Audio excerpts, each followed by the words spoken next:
இப்பவும் சொல்றேன், மக்கள் பணத்துல இருந்து ஒரு பைசா கூட தொடமாட்டோம், தொடவும் விடமாட்டோம், தொட்டா விடமாட்டோம், இதுக்கு முன்னாடி தொட்டவங்களையும் விடமாட்டோம்.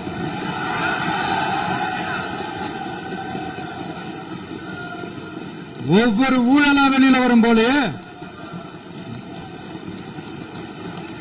ஒவ்வொரு வேஷமா கலைஞ்சிரும் போலே,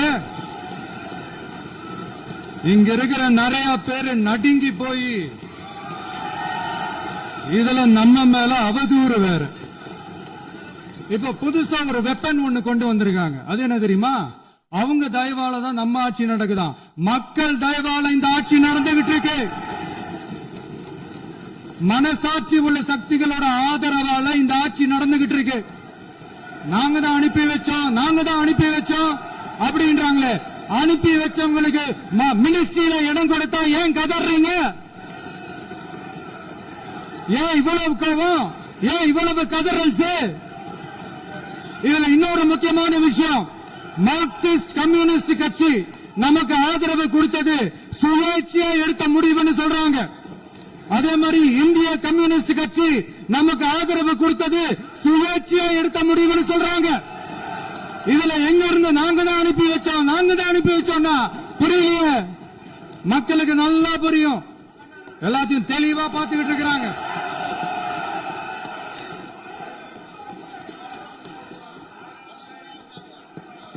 முதலமைச்சர் கண்டினியூ பண்ணலாம். மாண்பு முதலமைச்சர்.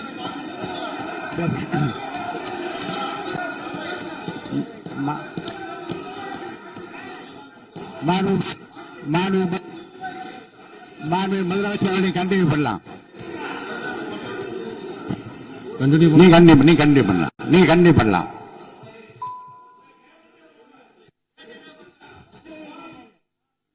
இந்த சமூக நீதி அரசுன்னு சொல்றவங்களை பார்த்து கேட்கிறேன், நம்ம பட்டியலின சகோதரர்களுக்கு எத்தனை அமைச்சர் பதவி கொடுத்தீங்கன்னு கொஞ்சம் சொல்ல முடியுமா? ஆனா நம்மளுடைய அரசுல 8 அமைச்சர் பதவிகள் யாருக்கு? நம்ம பட்டியலின சகோதரர்களுக்கு. எல்லாம் நம்ம அண்ணன், நம்ம தம்பி, நம்ம தங்கச்சிங்க. அண்ணல் அம்பேத்கர் அவர்களுடைய கிட்டத்தட்ட 100 ஆண்டு கால கனவு இப்ப நிறைவேறி இருக்கு. நான் ஏன் கொஞ்சம் சவுண்டா பேசுறேன் அப்படின்னா அவங்களுக்கு கேட்கணும்ன்றதுக்காக, தப்பா எடுத்துக்காது. அதே மாதிரி பெண்களோட பாதுகாவலர் நாங்க தான் அப்படின்னு சொல்லிக்கிறவங்களை கேட்கிறேன், எத்தனை பெண்களுக்கு அமைச்சர் பதவியில இடம் கொடுத்தீங்க கொஞ்சம் சொல்ல முடியுமா? எங்க அரசுல 4 சகோதரிகளுக்கு அமைச்சர் பதவி கொடுத்திருக்கிறோம்.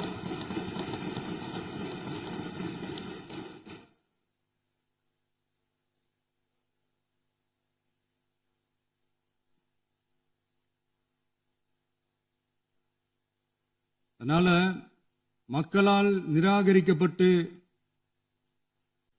மக்களால் அகற்றப்பட்டவங்களுக்கு ஒண்ணு சொல்லிக்கிறோம், தப்பே செய்ய மாட்டோம், ஊழலே செய்ய மாட்டோம், நேர்மையா தான் இருப்போம், நியாயமா தான் இருப்போம் அப்படின்னு சொல்றவங்களால மட்டும்தான் கூட்டணி ஆட்சி அமைக்க முன்வரும். ஆட்சியிலையும் பங்கு, அதிகாரத்திலையும் பங்கு கொடுக்க முன்வரும். ஊழல்லையே ஊறி போனவங்களால இந்த கூட்டணி ஆட்சியோ, ஆட்சியிலையும் பங்கு, அதிகாரத்திலையும் பங்கு கொடுக்க முன்வராது. மெஜாரிட்டி இருந்தாலும் தரமாட்டாங்க, மெஜாரிட்டி இல்லைனாலும் தரமாட்டாங்க. கேட்டா ரெடிமேடா ஒரு பதில் ஒண்ணு வச்சிருப்பாங்க, கூட்டணி ஆட்சியை மக்கள் விரும்ப மாட்டாங்கன்னு. அதே மக்கள் தான் இப்ப அவங்கள பார்த்து சிரிக்கிறாங்க. நான் பதவி ஏத்த அன்னைக்கு கொஞ்சம் டைம் அவகாசம் கேட்டேன். எதுக்கு கேட்டேன்? நிதி நிலைமை எல்லாம் கொஞ்சம் மோசமா இருக்குது, அதெல்லாம் கொஞ்சம் சரி செஞ்சுக்கிட்டு படிப்படியா கொஞ்சம் கொஞ்சமா நான் கொடுத்த வாக்குறுதிகள்லாம் செயல்படுத்துவேன், அதுக்காக கொஞ்சம் டைம் அவகாசம் கேட்டேன். நான் ஏதோ வேற எதுக்காகவோ வேற யாருக்காகவோ ஏதோ அவகாசம் கேட்ட மாதிரி. அடுத்து இங்க சபையில இல்லாதவங்களை பத்தி பேச வேண்டாம்னு நினைக்கிறேன்.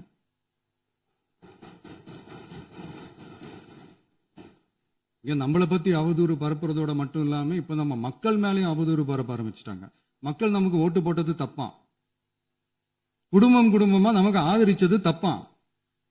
இது இப்ப இல்ல, நான் சொல்றது எம்ஜிஆர் அவர்கள் காலத்திலிருந்தே. அப்பவே அவர் ஜெயிச்சப்போ அதே மக்களை தப்பா பேசுறது. மக்கள் என்ன பண்ணிட்டாங்க, எம்ஜிஆர் என்ன பண்ணிட்டாரு, எம்ஜிஆர் என்ன இது பண்ணிட்டாரு. 50 வருஷமா ஒரே டெக்னிக்கா?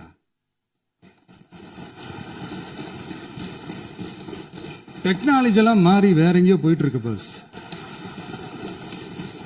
இதுல கொஞ்சம் டெக்னிக்காச்சும் கொஞ்சம் மாத்தினா கொஞ்சம் நல்லா இருக்கும். அதனால மக்களுக்கு யூஸ்ஃபுல்லா இருக்கிற மாதிரி இந்த ஆக்கப்பூர்வமான கருத்துக்களோ ஆக்கப்பூர்வமான யோசனைகளோ இருந்தா சொல்லுங்க. அதை நாங்க டெஃபரெண்டா எடுத்துக்கிறோம். ஆனா அதை விட்டுட்டு இந்த நக்கலு, நையாண்டி, சம்பந்தம் இல்லாத பேச்சு இதெல்லாம் பேசிட்டு அப்புறம் முதல்வர் பதில் சொல்லல, முதல்வருக்கு பதில் சொல்ல தெரியல அப்படின்னா அப்புறம் என்ன சோஃபா மாடல் ஆட்சியா? அது என்னன்னு புரியறதுக்கு எனக்கு ரொம்ப நாள் ஆச்சு. இந்த சோஃபா செட்டு, டேபிள் சேரு, டீபாய், பர்னிச்சர் பிசினஸ் எல்லாம் வேற எங்க வெளியில போய் பண்ண சொல்லுங்க. அப்படி அந்த பிசினஸ் தான் பண்ணணும்னா நிறைய பிசினஸ் பண்ற மாதிரி வெளியில போய் பண்ண சொல்லுங்க. இங்க சட்டசபைக்குள்ள வேணாம். அதனால ஆக்கப்பூர்வமான கருத்துக்கள் இருந்தா சொல்லுங்க. டெஃபினட்டா அது சரியா இருந்தா நாங்க ஏத்துக்கிறோம். எனக்கு ஒரு குட்டி கதை ஒண்ணு ஞாபகம் வருது, சொல்லாமா?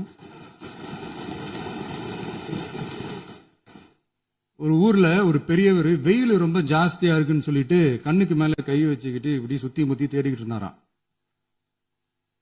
அப்ப கூட இருந்த ஒரு சின்ன பையன், என்ன தேடுறீங்க அப்படின்னு கேட்டானா. அதுக்கு அந்த பெரியவர் சொன்னாரா, அது ஒண்ணு இல்ல தம்பி,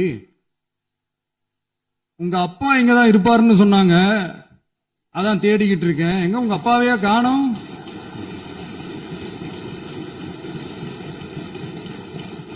இல்ல அந்த எங்களுக்கும் நக்கலா நையாண்டியா சம்பந்தம் இல்லாத குட்டி கதை இதெல்லாம் எங்களுக்கும் பேச தெரியும். அந்த கதையில பெரியவர் அப்படி சொன்னாராம், தப்பா எடுத்துக்காதீங்க. அந்த கதையில பெரியவர் அப்படி கேட்டாராம். அதனால யாரும் இங்க டென்ஷன் ஆக வேணாம். அதனால இன்னொரு இந்த என்னுடைய உரையை முடிக்கிறதுக்கு முன்னாடி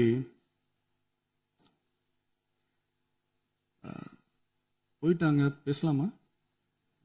உங்க கருத்துக்களை நீங்க முழுமையாக மன நிறைவோடு பேசலாம். டிவில சரி. அதான் 5 நிமிஷம் பேசுனதுக்கே கொளத்தூரி இந்த ஆட்டம் ஆயிடுச்சு. பேசுனா அப்புறம் என்ன பண்றது? கடைசியா நான் இந்த உரையை முடிக்கிறதுக்கு முன்னாடி ஒரு முக்கியமான ஒரு விஷயம் பத்தி சொல்லணும். ஆளுநர் உரை அன்னைக்கு இந்த தமிழ் தாய் வாழ்த்துக்கு அப்புறம் தேசிய கீதம் பாடினது தப்பு, தேசிய கீதம் 2 முறை பாடினது தப்பு, அப்படி ஒரு நிகழ்வு இதுக்கு முன்னாடி இந்த சட்டசபையில நடந்ததே கிடையாது, அந்த மரபையே மாத்திட்டீங்க, இப்படி ஒரு பெரிய ஒரு போர் மாதிரி எதிர்கட்சியை சார்ந்தவங்க எல்லாம் சொன்னாங்க இல்லையா? அந்த மாநில உரிமை போராளிகளை, அந்த மரபு காக்கிற உரிமை போராளிகளை ஒரே ஒரு கேள்விதான் கேட்கணும். 2021 ஆகஸ்ட் 2 ஞாபகம் இருக்கா? Centenary celebration of Tamil Nadu legislature. அந்த ஃபங்க்ஷன்ல நம்ம முன்னாள் முதலமைச்சர் கருணாநிதி அவர்களோட கலைஞர் அவர்களுடைய கலைஞர் அவர்களுடைய புகைப்படத்தை மாண்புமிகு குடியரசுத் தலைவர் திறந்து வைக்கிற ஒரு ஃபங்க்ஷன். அந்த ஃபங்க்ஷன்ல national anthem followed by Tamil Thai Vazhthu அப்படின்னு அறிவிச்சது ஞாபகம் இருக்கா? அதாவது தேசிய கீதத்துக்கு அப்புறமா 2வது முறையா, நோட் திஸ் பாயிண்ட் மாண்புமிகு பேரவைத் தலைவர் அவர்களே, பிளீஸ் நோட் திஸ் பாயிண்ட். தேசிய கீதத்துக்கு அப்புறம் 2வது முறையாக தமிழ் தாய் வாழ்த்து பாடப்படும் அப்படின்னு சொன்னது ஞாபகம் இருக்கா?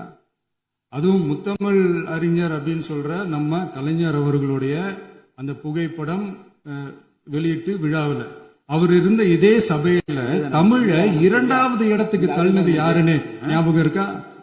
அது மட்டும் இல்ல, அந்த தேசிய கீதத்தை நாட்டுப்பண் நேஷனல் ஆந்தம்னு சொல்லி அதே ஃபங்க்ஷன்ல கடைசியா ஃபங்க்ஷன் முடியும் போது செகண்ட் டைம் தேசிய கீதம் பாடினதும் ஞாபகம் இருக்கா? இதே அவையில் தான், அது அவை குறிப்பிலும் இருக்கிறது, இதே அவையில் தான் நடைபெற்றது. இந்த தக்க நேரத்தில் இந்த ஆதாரங்களை அளித்த மாண்பு முதல் அவர்களுக்கு நன்றியை தெரிவித்துக் கொள்கிறேன்.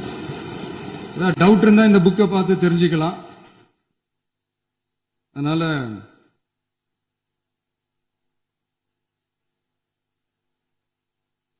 இதெல்லாம் கேட்டா என்ன சொல்லுவாங்கன்னா, அது ஜனாதிபதி கலந்துகிட்ட ஃபங்க்ஷன், அதெல்லாம் அப்படிதான், அதெல்லாம் கண்டுக்க கூடாது அப்படின்னு சொல்லுவாங்க.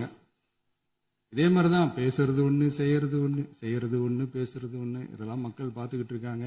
எலெக்ஷனுக்கு முன்னாடி தான் அப்படி செஞ்சுக்கிட்டு இருந்தாங்க. இப்ப எலெக்ஷனுக்கு அப்புறம் அதே தான் செய்யறாங்க.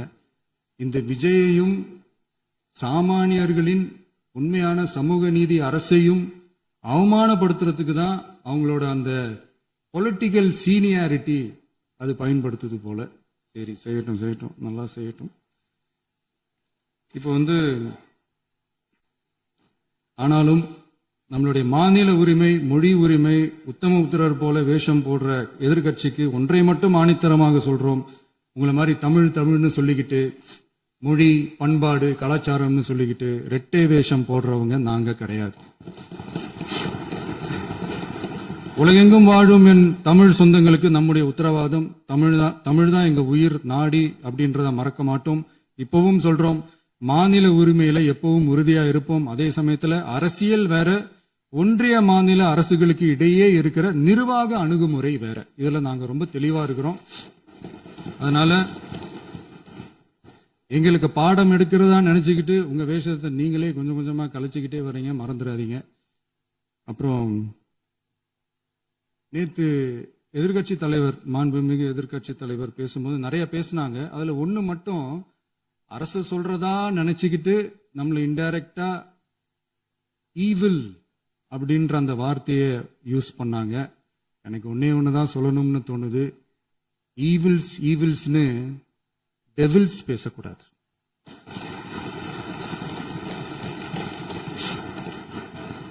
அவங்க இருந்திருந்தா ஒரு ஆக்ஷன் பண்ணணும்னு எனக்கு தோணுச்சு. எல்லாரும் போயிட்டாங்க. இல்ல, பர்மிஷன் பண்ணலாமா? இப்பவும் பண்ணலாம், ஒண்ணும் தப்பு இல்ல.